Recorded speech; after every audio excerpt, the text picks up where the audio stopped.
நீல உருவில் கோயிலே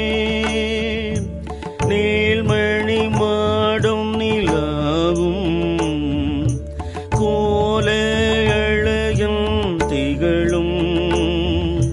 கொடிமங்கை உள்ளுரை கோயில்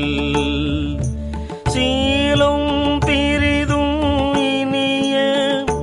திரு உத்தர கோசமங்கை